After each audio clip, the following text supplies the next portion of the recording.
నమస్తే welcome to DTV news. CPM party Amberpet నియోజకవర్గంలో party కార్యాలయంలో ప్రెస్ కాన్ఫరెన్స్ లో మహేందర్ మాట్లాడుతూ బీజేపీ కేంద్ర మంత్రి కిషన్ రెడ్డి తెలంగాణ రాష్ట్రానికి 10 లక్షల కోట్ల రూపాయల అభివృద్ధి కార్యక్రమాలు చేశామని జయప్రకాష్ నారాయణతో కలిసి విలేకరుల సమావేశంలో కిషన్ రెడ్డి మాట్లాడుతూ అబద్ధాలు చెప్పడమే తప్ప మరొకటి కాదని తెలిపోయింది. రాష్ట్రంలో అనేక జిల్లాల్లో జాతీయ రహదారులను వేశామని చెప్తున్నారు. వేసిన రోడ్లు ప్రైవేట్ కాంట్రాక్టర్లతో కలిసి పీపీపీ పద్ధతిలో 30 సంవత్సరాల వరకు లీజులు ఇచ్చి ప్రైవేటు వ్యక్తులతో రోడ్లు వేయించారు. వేసిన రోడ్లకి టోల్ గేట్ ఏర్పాట్లు చేసి డబ్బులు వసూలు చేస్తున్నారు. అది కూడా కేంద్ర ప్రభుత్వ బడ్జెట్ అని చెప్పడం సిగ్గుమాలిన చర్య కాదా? అంబర్పేట్లోని చే నెంబర్ ఫ్లైఓవర్ 2021 సంవత్సరంలో ప్రారంభమై ఇప్పటి వరకు పూర్తి కాలేదు. ఫ్లైఓవర్ నిర్మాణ కారణంగా సుమారు 1000 మంది ప్రైవేటు వ్యక్తుల దుకాణాలు మరియు ఇతర వ్యాపారులు దెబ్బతిన్నాయని, దాని కారణంగా వాళ్ళు అప్పుల పాలై ఆస్తులు అమ్ముకుంటున్నారు. అనేక మంది ఆ రోడ్డుపై ప్రయాణించడం వల్ల ధూళి డస్ట్ పడి ఆరోగ్యాలు చెడిపోతాయి. కేంద్ర మంత్రి కిషన్ రెడ్డి గారు నిన్న ప్రెస్ కాన్ఫరెన్స్ లో తెలంగాణ రాష్ట్రానికి 10 లక్షల కోట్ల రూపాయల అభివృద్ధి కార్యక్రమాలు చేశామని చెప్పేసి నిన్న జయప్రకాష్ నారాయణతో ప్రెస్ కాన్ఫరెన్స్ లో మాట్లాడుతూ చెప్పాడు. మేము అడుగుతా ఉన్నాం, మీ బీజేపీ నాయకులు బీజేపీ కార్యకర్తలకు ఇదే చెప్తట్టున్నారు. మీరు అబద్ధాలు చెప్పడము, మోసాలు చేయడము ఇవే నేర్పుతట్టున్నారు. తెలంగాణ ప్రాంతానికి 10 లక్షల కోట్ల రూపాయల అభివృద్ధి ఎక్కడ చేసినాం? రోడ్లు చేసినామని చెప్తా ఉన్నాం.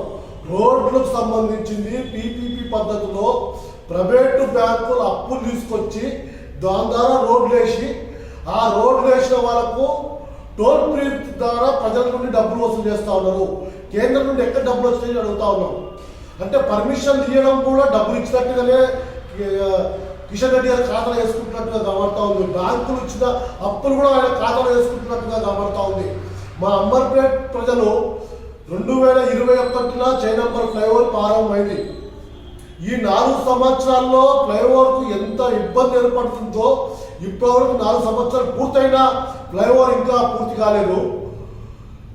ఫ్లైఓవర్ మీద అక్కడ ఉన్న చిన్న చిన్న షాప్దారులు అన్నీ కూడా సుమారు 1000 షాపులు ఉపాధి లేక, ఆ షాపులు నడపలేక, కుటుంబాన్ని ప్రోత్సహించుకోలేక ఆస్తులు అమ్ముకునే పరిస్థితి ఏర్పడింది. వాళ్ళు తీవ్రమైన నష్టాల్లో ఉన్నారు.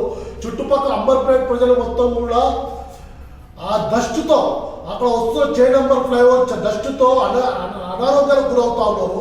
ఈ ఫ్లైఓవర్ కోసం మాట్లాడే కనబడని ఎక్కడైతే జనాలకు కనబడో నేను చేస్తా అంటే సహజంగా ఏ ప్రభుత్వమైనా అభివృద్ధి కార్యక్రమాలు చేస్తుంది.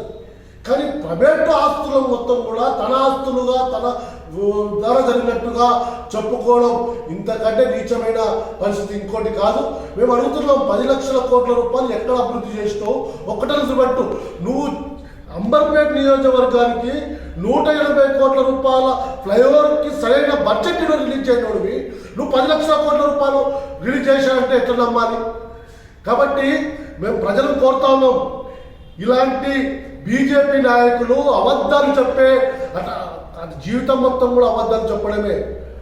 అవాస్తవాలను అద్భుతంగా డబ్బులు ఉన్నాయి కదా, బాండ్ల రూపంలో వచ్చే పైసలు మొత్తం కూడా ఎన్నికల డబ్బులు వస్తాయి కదా, డబ్బులు మొత్తం కూడా మీడియా ఖర్చు పెట్టి, సోషల్ మీడియా ఖర్చు పెట్టి అబద్ధాలు ప్రచారం చేసుకునే పరిస్థితి బీజేపీకి ఉంది.